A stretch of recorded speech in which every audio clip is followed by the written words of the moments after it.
नारायण दत्त शर्मा जी, दिल्ली से। राधे राधे। राधे राधे महाराज जी, आपके चरणों में कोटि कोटि प्रणाम। महाराज जी, कर्म एवं भाग्य का जीवन में क्या असर है? कर्म शब्द तीनों कर्म से जुड़ता है। संचित कर्म, क्रियमाण कर्म और प्रारब्ध कर्म, तीन हैं। कर्म के दो विभाग हैं, सत्कर्म, असत्कर्म। दोनों प्रायः प्राणियों से होते ही रहते हैं। कुछ सत्कर्म होते हैं और कुछ असत्कर्म होते हैं।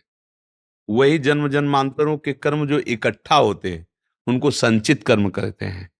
जो हमसे नवीन कर्म होते हैं उनको क्रियमाण कहते हैं। और जिन कर्मों के हिसाब से इस शरीर की रचना हो गई है, अब शरीर को जो भोगना है, शुभ या अशुभ, सुख या दुख, सत्य या असत कर्म के परिणाम स्वरूप, उसे प्रारब्ध कर्म कहते हैं। ये कर्म का विभाग है। जो हमारा भाग्य है उसे प्रारब्ध कहते हैं। वो हमारे पूर्व कर्मों के परिणाम से लिखा गया है। ये शरीर बनने के पहले जो संचित कर्म से विभाग निकाला गया, सत और असत का, उन दोनों से इस शरीर का निर्माण हुआ है। अब हम कर रहे हैं सत्कर्म, लेकिन पीछे का असत कर्म जो हमारे भाग्य में लिख दिया गया फल, अब उसका भोग भोगना पड़ेगा। अब क्या करें? ऐसे सत्कर्म को करें जिससे इसका दंड हमें प्रभावित न कर पावे। मिलेगा तो शरीर में तो दंड आएगा, पर हम भजन के द्वारा, भगवान की प्रार्थना के द्वारा ऐसा बल प्राप्त करें कि उस दुख से हम इतना ना टूट जाएं कि हमारा जीवन भार लगने लगे।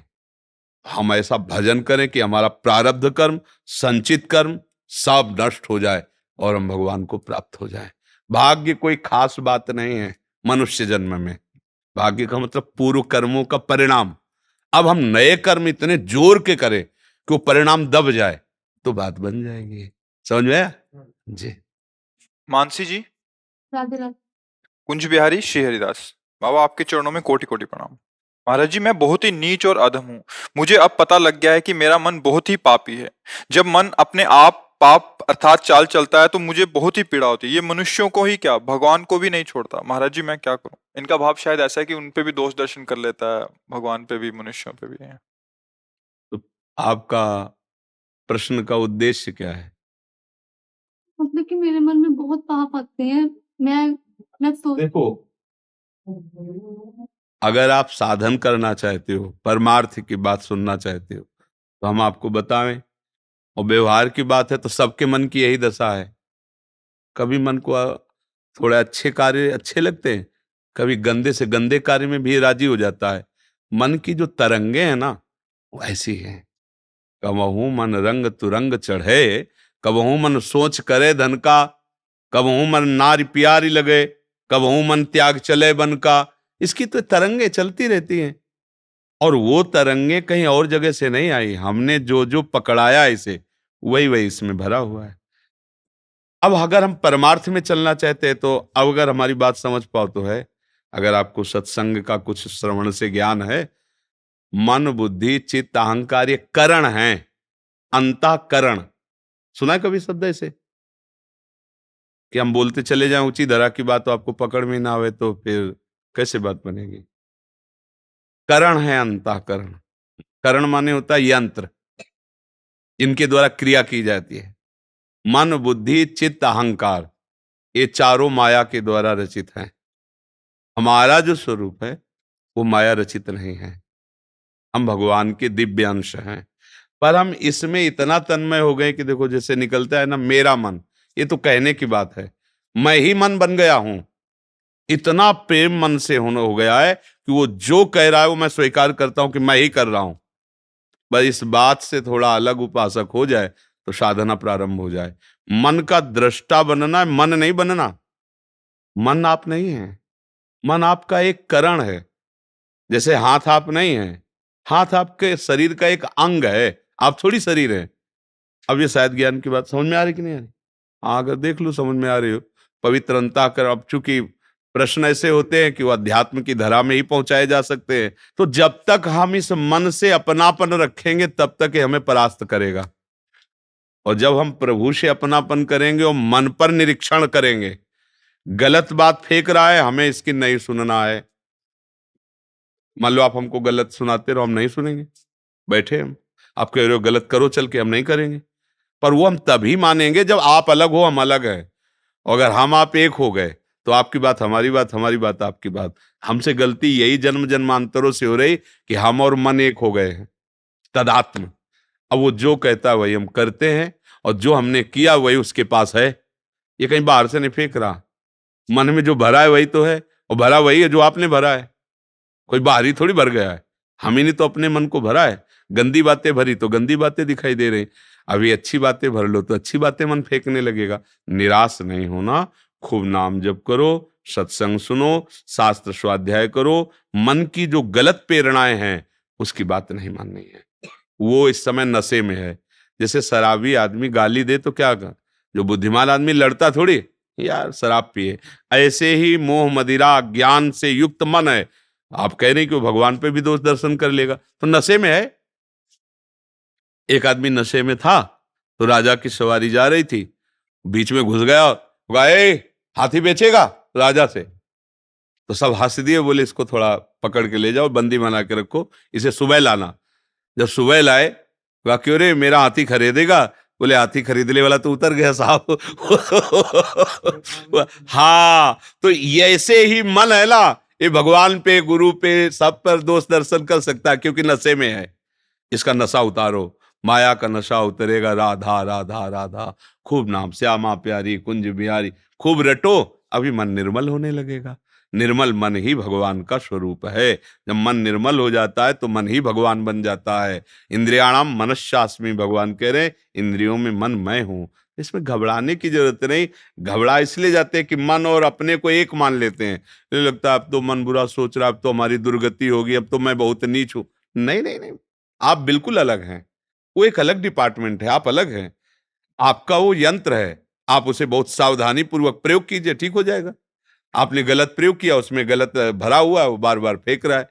मन ऐसे ही एक अव्यक्त सीसी कैमरा है, वो सब कुछ नोट करता रहता है। और जब आप भजन में बैठोगे वही आपको दिखाना शुरू कर देता है। जन्म जन्मांतरों में आपने ये किया है, देखो, वो चुप रहो। भजन चल रहा है, वो नष्ट हो जाएगा। न दुखी हो, न सुखी हो, न घबराओ, न भयभीत हो, न आसक्त हो, वो निकल रहा है, शांत हो रहा है, निकल जाएगा। शुभम शुक्ल जी, वृंदावन। राधा वल्लभ शेर। गुरुदेव, आपके चरणों में कोटि कोटि दंडवत प्रणाम। सदगुरुदेव भगवान श्री जी की कृपा से दास को श्री भागवत जी की कथा कहने के लिए कभी कभी बाहर भी जाना पड़ जाता है। कथा कहने के लिए जाने पर मन में एक डर सा बना रहता है कि धाम से बाहर जाना पड़ रहा है, इसी वजह से बाहर की कथाएं नहीं ले पा रहा हूँ। महाराज जी, नहीं, जाइए, बाहर जाइए, भगवद यश गाइए, और सावधानी से रहिए। पराई माता बहन की तरफ गंदी दृष्टि मत रखिए, और धन की प्रधानता की मांग मत रखिए। भगवद यश गाइए। देनहार कोई और है, देत रहत दिन रैन। तो वृंदावन की, राधा नाम की, भगवान श्री कृष्ण की पावन लीला सुनाइए, तो गांव गली में जो लोग रहते हैं उनके कान पवित्र होंगे, उनके पाप नष्ट होंगे, भगवान की कृपा मिलेगी। बस ध्यान रखे कि पराई माता बहन की तरफ गंदी दृष्टि नहीं, और धन की मांग नहीं। देनहार को वो देगा, अपने आप मालिक है, वो भरण पोषण करेगा। अगर श्री कृष्ण पे विश्वास नहीं तो भागवत को क्या जाना। अगर श्री कृष्ण पे विश्वास है तो मांगने की क्या बात है। जो प्रभु दे देंगे, जितना भरण पोषण उनको करना है वो चलता रहेगा। तो ऐसे भाव से जाना भी चाहिए। हाँ, संतजन भी गए हैं वृंदावन से बाहर जा जा करके भगवत का, पर उसका उद्देश्य होता है कि सबका मंगल हो। उद्देश्य धन कमाना, उद्देश्य भोग सामग्री इकट्ठा करना नहीं, उद्देश्य सबका मंगल हो। हम तो भगवान का यश गाते हैं, जिनके कान में पड़े मंगल हो। हमारा भरण पोषण भगवान से होता है, यही भक्त का लक्षण है। भाव यही रखे ऐसा। गुरुदेव भगवान, पूर्व से चली आ रही गुरु शिष्य परंपरा के अनुसार दादाजी और पिताजी के न रहने पर लोग अब मुझसे गुरु दीक्षा के लिए कहते हैं, परंतु गुरुदेव मैं खुद को उसके योग्य नहीं समझता कि नहीं, ये तो नहीं करना चाहिए। इसके लिए तो हम निषेध करते हैं, क्योंकि जब तक हम ही ने स्वाद नहीं चखा तो दूसरे का क्या। ये परंपरा वाली चीजें थोड़ी है। स्वाद ही नहीं चखा है, हम दूसरे को क्या कल्याण कर लेंगे। जब हमें अनुभूति नहीं हुई है भगवदानंद की, तो फिर हरे शिष्य धन शोक न हरे, सो गुरु घोर नरक मा परे, फिर तो गड़बड़ हो जाएगा। हाँ, जब भगवद आदेश हो, ऐसी अनुभूति हो, गुरु आदेश हो, फिर वो संभाल लेंगे, चलते। अभी बच्चे हो, अभी परमार्थ का पता भी नहीं है, और गुरु बन गए तो फिर मिटिया मेट हो जाएगा। क्योंकि अहंकार हो जाता है ना कि हम गुरु हो गए। गुरु प्रभु हैं, उनके सिवा कोई नहीं। वो जब हृदय में आ जाए और अपना खेल खेलने लगे तो आप जानो प्रभु, मैं गुरु नहीं हूं, मेरे में सामर्थ्य नहीं है अपने कल्याण करने की, फिर हम दूसरों का कल्याण क्या कर सकते हैं? प्रभु की सामर्थ्य है। हर हृदय उनका ऑफिस है, वो कहीं भी आकर बैठ करके अपना काम कर लेंगे। जब ऐसी स्थिति आ जाए वो बात अलग होती है। कोई ये परंपरा वाली चीजें थोड़ी है कि मतलब वो देते रहे तो फिर अब हम भी देते रहे। तो है क्या आपके पास जो दे दोगे? नहीं। क्या है आपके पास? वो अवस्था, वो स्थिति, वो भगवदानंद है भला? काम आता है वो अपना प्रभाव दिखा देता है, क्रोध आता है अपना प्रभाव, मोह आता है अपना प्रभाव। तो पहले तो हम चेला बने, चेला ही तो गुरु बनता है। पहले सच्चे चेला हम बने। जब अपने मन को चेला बना लोगे तब तुम गुरु अपने आप बन जाओगे। गुरु बनना नहीं पड़ेगा। मन को चेला बनाओ, अभी मन के चेला हो नहीं हो, मन को चेला बना लो तो तुम्हें गुरु पदवी मिल जाएगी। तब लग जोगी जगत गुरु, जब लग रहे निराश, और जब आशा मन में भई तो जग गुरु जोगी दास। विषयों का गुलाम कहीं गुरु नहीं होता और गुरु कभी विषयों का गुलाम नहीं होता। दोनों बातों को समझना हो।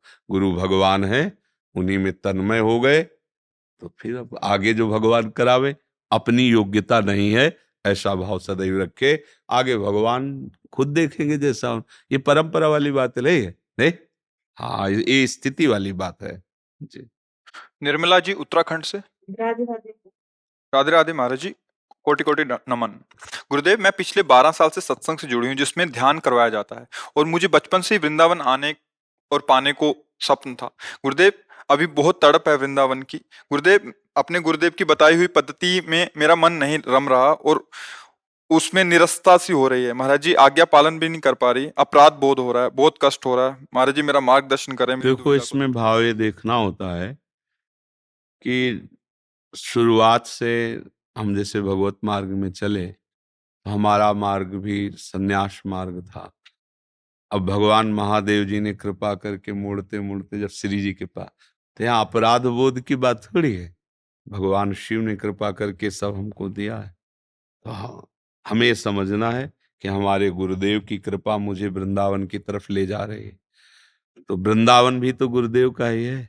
गुरुदेव एक है, रूप अनेक है। गुरुदेव सर्वत्र है, अखंड मंडलाकारम व्याप्त। तो अपराध वाली बात गलत मार्ग में होनी चाहिए। प्रभु के मार्ग में अपराध वाली बात तो मुझे लगती नहीं। प्रियालाल का प्रेम प्राप्त करना ही जीवन का परम लाभ है। जिसके अहोभाग्य होते हैं वही वृंदावन, वृंदावनेश्वरी इनके मार्ग में कदम रखता है। कोई अपनी इच्छा से थोड़ी आ सकता है। अगर किसी का हृदय वृंदावन के प्रति खिंच रहा है, राधा किशोरी के प्रति, उनके नाम के प्रति, तो ये महादेव की कृपा, ये गुरुदेव की कृपा, ये सब महापुरुषों की कृपा का फल है। कोई अपराध थोड़ी है। अपराध है गलत मार्ग में जाना, अपने गुरु की बात उल्लंघन करके हम बेविचार करें, गंदे मार्ग में चलें तो बात है। अगर हृदय हमारा आकर्षित हो रहा है प्रिया प्रीतम में, तो गुरु कृपा अब हमको इस जगह से आगे बढ़ा रही है। क्योंकि परमार्थ उतना ही नहीं जितना हम जानते हैं, वो असीम और अनंत है। तो गुरु हमको अनंत की तरफ ले जा रहा है। तो हम ये क्यों मान रहे हैं कि हम चल रहे हैं? हमारे गुरुदेव ले जा रहे हैं हमको। जहां ले जाएंगे हम उनके साथ है, जो वो हमको बताएंगे वैसे ही हम चलेंगे। तो अगर हम भाव से चलें तो कोई परेशानी नहीं, और जब भाव नहीं करेंगे, समझेंगे नहीं, विचार नहीं करेंगे, तो फिर हम एक सीमा में बंध जाएंगे। असीम को कैसे प्राप्त कर पाएंगे? वृंदावन की तरफ आकर्षण प्रियाजू की कृपा से होता है और प्रभु ही सबके गुरु हैं। तो ऐसा तो मुझे नहीं लगता। असत मार्ग में जाए तो फिर बात अलग है। अगर प्रियालाल के वास्तविक प्रेम का हृदय में आकर्षण है, फिर चिंता की बात नहीं है। फिर तो गुरुदेव ही कृपा करके ले चल रहे हैं। उनका विरोध कहाँ है? विरोध तो असत मार्ग में जाना हुआ, सत मार्ग में थोड़ी विरोध है।